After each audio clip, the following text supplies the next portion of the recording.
বৈষম্য বিরোধী ছাত্র আন্দোলনের কেন্দ্রীয় সমন্বয়ক তরুল ইসলাম বলেছেন, ৭২-এর সংবিধানে যারা নির্বাচিত হবে তারাই ফ্যাসিস্ট শাসকে পরিণত হবে।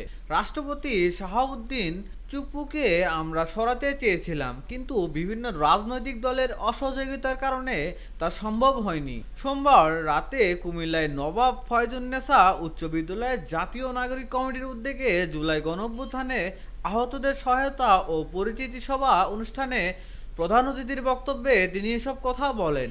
সমন্বয়ক তরিকুল ইসলাম বলেন, আমরা এমন একটি নতুন রাজনৈতিক দল গঠন করব যার মাধ্যমে এদেশের মানুষের কল্যাণ নিশ্চিত হবে। আমরা মনে করি তরুণ প্রজন্ম জেগে উঠেছে, তরুণ প্রজন্মের নেতৃত্বে এদেশ এগিয়ে যাবে। যারা জুলাই আগস্ট গণঅভ্যুত্থানের নেতৃত্বে দিয়েছে তারাই আগামীতে এদেশের নেতৃত্ব দেবে। তিনি আরো বলেন, বর্তমান কুলুষিত রাজনীতির কারণে ভালো মানুষেরা রাজনীতিমুখী হচ্ছে না।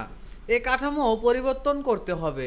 আমরা যেভাবে শেখ হাসিনার পতন ঘটিয়েছি, আগামী দিনগুলোতে নতুন রাজনৈতিক দল গঠনের মাধ্যমে তেমনই সকল অপশক্তিকে মোকাবেলা করব।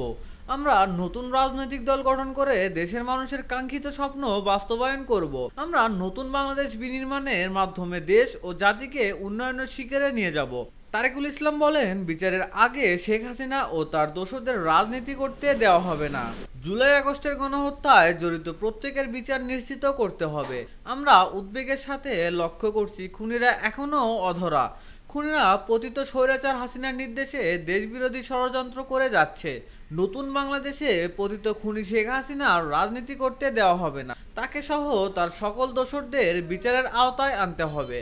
অন্তর্বর্তীকালীন সরকারের প্রতি উদাত্ত আহ্বান জানাচ্ছি, তাদের হাতে ছাত্র জনতার রক্তের দাগ, তাদেরকে কখনো ছেড়ে দেবেন না। দ্রুত তাদেরকে বিচারের আওতায় আনুন। বৈষম্য বিরোধী ছাত্র আন্দোলন কুমিল্লা মহানগরের সদস্য সচিব রাশিদুল হাসানের সঞ্চালনায়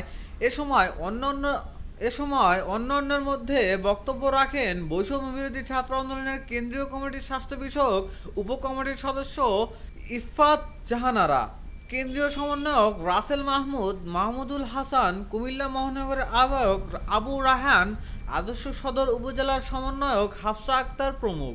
অনুষ্ঠান শেষে জুলাই আগস্ট গণহত্যার আহত ৩০ জন ছাত্রকে আর্থিক সাহায্যও দেয়।